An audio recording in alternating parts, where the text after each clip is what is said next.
Hi everybody. अभी हम सबसे पहले शुरू करने जा रहे हैं कि ग्रामर क्या चीज है। हमने दो वीडियो पहले इंट्रोडक्टरी बनाई है, जो इंट्रोडक्टरी वन का ए और बी सेगमेंट है। अभी हम शुरू करने जा रहे हैं कि इंट्रोडक्शन ऑफ इंग्लिश ग्रामर। ये इंग्लिश ग्रामर क्या है। सबसे पहले, जैसे मैंने पहले वीडियो में बताया था, कि किसी भी लैंग्वेज को जानने के लिए हमें उस लैंग्वेज की ग्रामर को, उसकी वोकैबुलरी को, उसको लिखना, उसको पढ़ना, उसको समझना, ये जानना जरूरी है। आइए मैं आपको एक ब्रीफली, आप देख सकते हैं ग्रामर का एक डेफिनेशन क्या है। Grammar is a system structure of language. Grammar एक सिस्टम है, जो स्ट्रक्चर लैंग्वेज का एक स्ट्रक्चर है, एक बनावट है। विच गाइड्स, जो हमें गाइड करता है, सिखाता है। हाउ टू फॉर्म, कि कैसे हम बनाएं। अरेंज करें, उसको एकत्रित करें, इकट्ठा करें। स्पीक द लैंग्वेज, किसी भी वर्ड को हम कैसे फॉर्मेशन करें, इकट्ठा करें, अरेंज करें, और उसको बोलें और लिखें और पढ़ें। नॉर्मली जो है इंग्लिश को, ग्रामर को दो सेक्शन में बांटा गया है। एक होता है डिस्क्रिप्टिव। डिस्क्रिप्टिव जो है डिस्क्रिप्शन से बना है, मतलब जिसको वर्णनात्मक कहते हैं, जिसको एक्सप्लेन, कि कैसे किसी चीज को एक्सप्लेन किया जाए, डिस्क्राइब कैसे किया जाए। आप देख सकते हैं यहाँ पे दो सेंटेंस हमने लिया है। एक लिया है, homemade tools now much are cheaper. मैंने यहाँ पे लिख भी दिया है कि सेंटेंस इनकरेक्ट है। ये सेंटेंस इनकरेक्ट क्यों है? क्योंकि किसी भी इंग्लिश लैंग्वेज लिटरेचर को जानने के लिए और किसी भी ग्रामर के फॉर्मेशन को करने के लिए, सबसे पहले, जैसे मैंने बताया था, कि सब्जेक्ट के बाद में वर्ब होंगे, उसके बाद में ऑब्जेक्ट होंगे, उसके बाद में आरएम। कहीं कहीं इसको आरएम भी कहा जाता है, कहीं कहीं इसको कंप्लीमेंट भी कहा जाता है। कॉम्प्लीमेंट का माने होते हैं किसी भी, इसको हिंदी में बोलते हैं पूरक, यानी सेंटेंस को पूरा करता है। आरएम का माना होता है रिमेनिंग मैटर। कोई भी मैटर है, इसके बाद में सपोज करें मैंने यहाँ पे लिखा कि शी सिंग्स ए सॉन्ग। अब वो एक गीत गाती है, but it is so melodious. Her voice is so melodious. उसकी आवाज काफी मधुर है। अभी आरएम में आप जितना कुछ लिखना चाहते हैं, इसके बाद आप लिखते जा सकते हैं। अभी आप देख सकते हैं कि होम मेड टूल्स, ये तीनों जो है नाउन है। ये तीनों, सॉरी, तीनों जो है ना, ये सब्जेक्ट है इस सेंटेंस के। अब ये तीनों जब टूल, तीनों जो सब्जेक्ट हैं, यहाँ पे नाउ है, मच है, आर है, तो सब्जेक्ट के बाद में वर्ब आना चाहिए ना। तो यहाँ पे नाउ मच, अब ये जो है ना एडवर्ब हो गया, ये वर्ब हो गया। ठीक, ये जो है ना डिग्री, ये भी एडजेक्टिव है, लेकिन इसे आप देख सकते हैं कि चीप, चीपर और चीपेस्ट। ये क्या चीज है? चीप मतलब सस्ता, उससे भी सस्ता, सबसे सस्ता। कोई चीज सबसे सस्ती है। तो ये डिस्क्रिप्टिव ग्रामर के अंदर आता है कि जब सब्जेक्ट है, सब्जेक्ट के बाद में हेल्पिंग वर्ब या वर्ब का होना मैंडेटरी है, उसके बाद में ही हम किसी रिमेनिंग वर्ड को हम डाल सकते हैं। इसीलिए ग्रामर की जरूरत है। आप देख सकते हैं यहाँ पे दूसरे सेंटेंस में, होम मेड टूल्स आर, यहाँ पे हमने आर लिखा है। इसको हम लोग, जो बहुत सारे लोग इसको आर को आर पढ़ते हैं, लेकिन आर नहीं पढ़े, इसको आ पढ़े। Homemade tools are now much cheaper, ये करेक्ट आपका सेंटेंस है। दूसरा, प्रिस्क्रिप्टिव रूल्स होते हैं ग्रामर के। आप इसमें देख सकते हैं कि हमने एक एग्जांपल लिया है, I don't want no cake. अब आप देख सकते हैं ये सब्जेक्ट हो गया, और फर्स्ट पर्सन सिंगुलर नंबर है। डोंट जो है, ये चूंकि प्रेजेंट इंडेफिनिट टेंस में है, तो ये हेल्पिंग वर्ब में, और ये नेगेटिव वर्ड्स है, जो नो और नॉट, नेवर, सेल्डम, ये सारे नेगेटिव वर्ड्स होते हैं। तो चूंकि प्रेजेंट इंडेफिनिट टेंस में वांट जो है मेन वर्ब है इसका। अब यहाँ पे हमने नो लगाया है, और यहाँ पे केक है। केक जो है ना, एक ऑब्जेक्ट भी है, और ये चूंकि ऑब्जेक्ट की जगह पे है, तो ऑब्जेक्ट ही है। और नो जो है ना, यहाँ पे लगा हुआ है। तो I don't want no cake. अब ये सेंटेंस चूंकि सही नहीं है, क्योंकि क्यों सेंटेंस सही नहीं है ये? एक एग्जांपल मैं आपको नीचे देता हूं कि किसी भी निगेटिव सेंटेंस में आप जब बनाते हैं तो वहां पे जो है ना, यहाँ पे एनी का इस्तेमाल किया जाता है। एनी, जैसे I do not have any pain in my study room.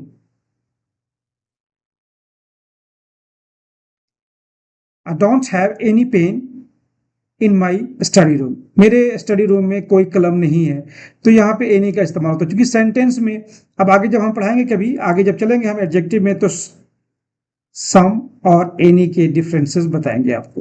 तो चूंकि यहाँ पे नो नहीं होगा, यहाँ पे एनी होगा, इसलिए ये सेंटेंस गलत है।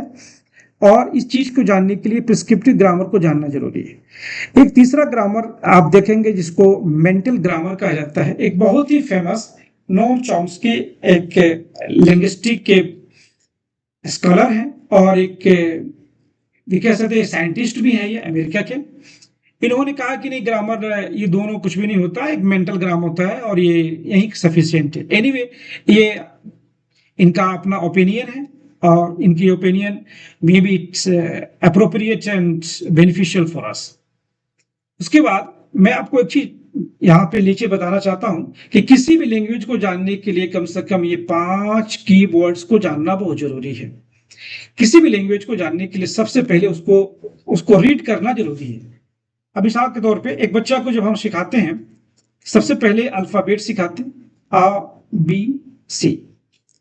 बच्चा पहले इस चीज को सीखता है, इसको बोलते हैं रीडिंग। जब इसको जानेगा वो, उसके बाद में इसको लिखने की प्रैक्टिस करता है। फिर उसके बाद में उसको हम आर्टिकुलेशन करना, एक्सेंट करना, प्रोनाउंस करना, बोलना, इसको बोल के सिखाना, डिक्टेशन देना, उसको कैसे बोलना है ये सिखाते हैं। बोल बोल के बच्चों क्लास में, नर्सरी में, प्री नर्सरी में पढ़ाई जाती है। उसके बाद से बच्चा सीखता है किसी चीज को। आप देखते हैं बच्चों को हम स्टेज पे भेजते हैं बोलने के लिए, या बच्चों को जोर जोर से कोई चीज सुनाया जाता है ताकि बच्चा उसको सीखे, उसको उस लैंग्वेज को सीखे। उसके बाद से उसकी प्रैक्टिस। ये 5 चीज इंपॉर्टेंट है किसी भी लैंग्वेज को सीखने के लिए, चाहे कोई भी लर्नर क्यों ना हो। तो ये रहा हमारा ग्रामर का एक ब्रीफ इंट्रोडक्शन। ग्रामर को हमने 3 हिस्सों में डिवाइड किया है। एक्चुअली ग्रामर 3 हिस्सों में यहाँ पे हमने डिस्क्राइब किया है। कुछ ग्रामरियन कहते हैं कि ग्रामर 10 तरह के होते हैं, लेकिन डिस्क्रिप्टिव, प्रिस्क्रिप्टिव और मेंटल ग्रामर को कॉमनली यूज किया जाता है। अगर इससे भी डिटेल जानना है तो मुझे कमेंट करें, उसके बाद से मैं उसको भी लेकर के आऊंगा और आपके सामने शेयर करूंगा, एक्सप्लेन करूंगा, हम उसको और डिटेल से जानेंगे। इस वीडियो में मैं आपको कुछ बताना चाहता हूं कि हमें ग्रामर में इन चीजों का जानना क्यों जरूरी है। जैसे आप देख सकते हैं कि मैंने ऊपर लिखा है बेसिक सेंटेंस स्ट्रक्चर। आप देख सकते हैं कोने में यहाँ पे 3 वर्ड लिखा हुआ है।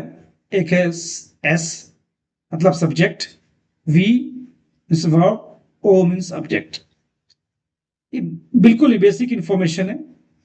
अब मैं ये क्यों जरूरी है एक सेंटेंस को जानने लिखने के लिए। एक सेंटेंस में इन 3 के बिना, कभी कभी ऑब्जेक्ट ना रहे फिर भी सेंटेंस कंप्लीट हो जाएगा। और सब्जेक्ट, वर्ब के बाद फुल स्टॉप या किसी भी पंक्चुएशन का, एक्सक्लेमेशन मार्क्स का होना जरूरी है किसी भी सेंटेंस को कंप्लीट होने के लिए। तो अब एक एग्जांपल हम लेते हैं। Mohan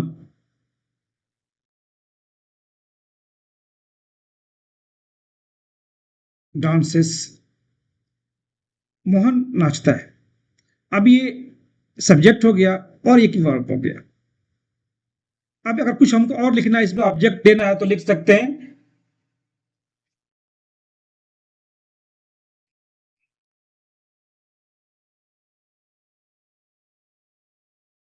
on the stage.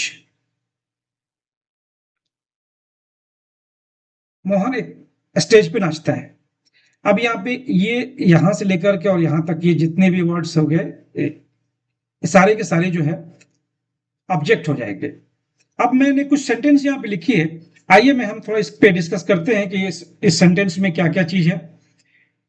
हमने लिखा है कि I have sent an email, मैंने एक ईमेल भेजा है। आई जो है ये सब्जेक्ट हो गया, हैव जो है ये हेल्पिंग वर्ब कहें, मॉडल वर्ब करें, या इसको ऑक्सिलरी वर्ब कहें।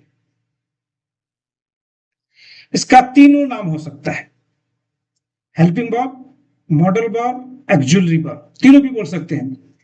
सेंट जो है ये वी का थ्री फॉर्म है, क्योंकि ये प्रेजेंट परफेक्ट टेंस में है। एन ईमेल एक ऑब्जेक्ट है इसका। उसी तरह हम आगे बढ़ते हैं। टुडे, टुडे क्या चीज है?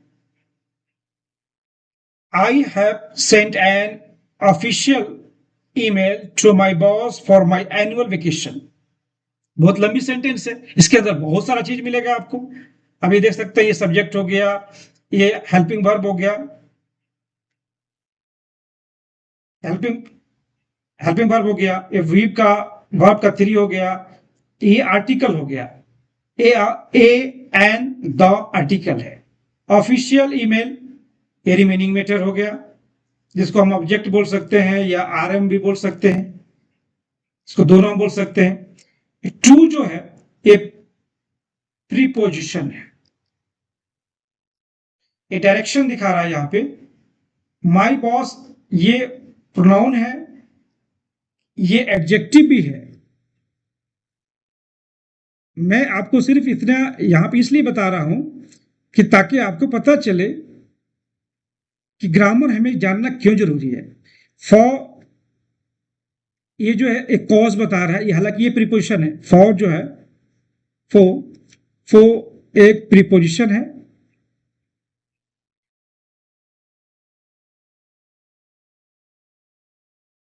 ये कॉज बता रहा है यहां पे। फिर यहां पे माई आ गया, फिर एनुअल आ गया, वेकेशन। तो इसमें आप देख सकते हैं कितने सारे वर्ड मिलकर के एक सेंटेंस बना है और सबका अपना अपना रोल है। इसलिए मैंने बताया था कि पार्ट्स ऑफ स्पीच क्यों जरूरी है। मैं ये सेंटेंस यहाँ पे इसलिए लेकर आया ताकि आपको बताऊं कि पार्ट्स ऑफ स्पीच का जानना कितना जरूरी है। अभी आप यहाँ पे देख सकते हैं, जैसे तो आपने को मैंने यहाँ ऊपर सेंटेंस में बता ही दिया था। नॉट नेगेटिव हो गया, रिसीव्ड वर्ब का थ्री हो गया, एनी ये क्या चीज है? ये आपका एडजेक्टिव है। लेटर ऑब्जेक्ट हो गया, फ्रॉम प्रीपोजिशन हो गया, माय फादर ये इसको बोलेंगे कि हम पोसेसिव केस में है ये, और ये प्रोनाउन भी है ये, और ये एडजेक्टिव भी है। फादर रिमेनिंग मैटर हो गया इसका। आप देख सकते हैं यहाँ पे नेवर एक नेगेटिव वर्ड है, ये ही सब्जेक्ट है और ये प्रोनाउन भी है। कम्स जो है वर्ब है। अब इसको बोलेंगे कौन सा वर्ब बोलेंगे? वर्ब पांच फॉर्म होती है, जिस फॉर्म में एक ये फॉर्म है। कौन सा फॉर्म है ये? टू हो गया, प्रीपोजिशन हो गया। स्कूल टू मैंने बताया था कि ये डायरेक्शन में बता रहा है। ऑन टाइम एडवर्ब हो गया। Have you seen the Taj Mahal, क्या आपने ताजमहल देखी है? ये आपका इंट्रोगेटिव सेंटेंस हो गया। आपने देख रहे हैं कि वर्ब को पहले कर दिया गया और ये सब्जेक्ट है, उसके पहले वर्ब बाहर कर दिया गया, यानी ऑक्सिलरी वर्ब इसको कहें या मॉडल वर्ब कहें। सेम डू इसमें भी बाहर है, यानी ये प्रेजेंट परफेक्ट है। ये टेंस जो है प्रेजेंट परफेक्ट टेंस है ये। और ये कौन सा टेंस है? ये है प्रेजेंट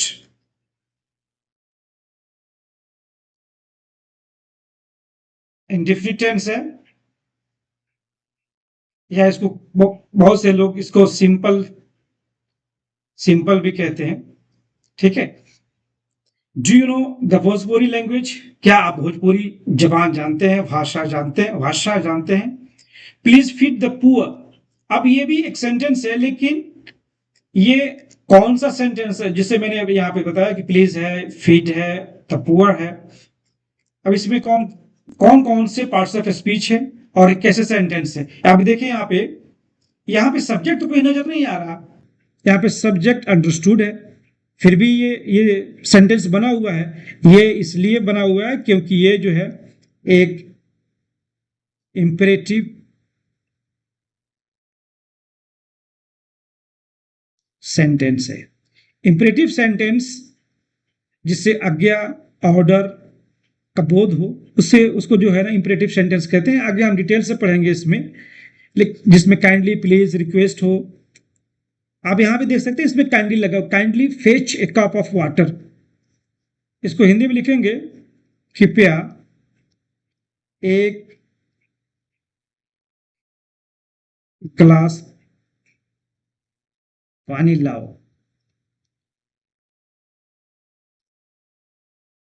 कृपया एक गिलास पानी लाओ। फेच का माना होता है लाना, ब्रिंग करना। ए कप ऑफ वाटर, ठीक है, एक गिलास पानी।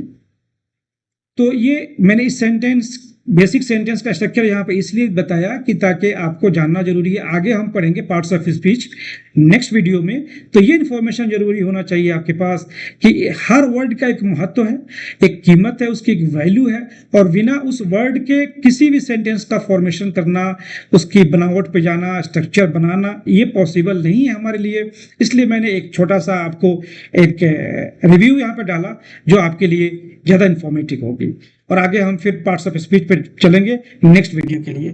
Thank you very much for watching my YouTube channel. B with me and share करें, सब्सक्राइब करें, और अपने बेल आइकन दबाएं, अपने दोस्तों को बताएं, अपने फ्रेंड्स में शेयर करें और लोगों तक पहुंचाएं, ताकि आपको बहुत सारा वीडियो, बहुत सारा इंफॉर्मेशन आपको मिलता रहे। Thank you very much.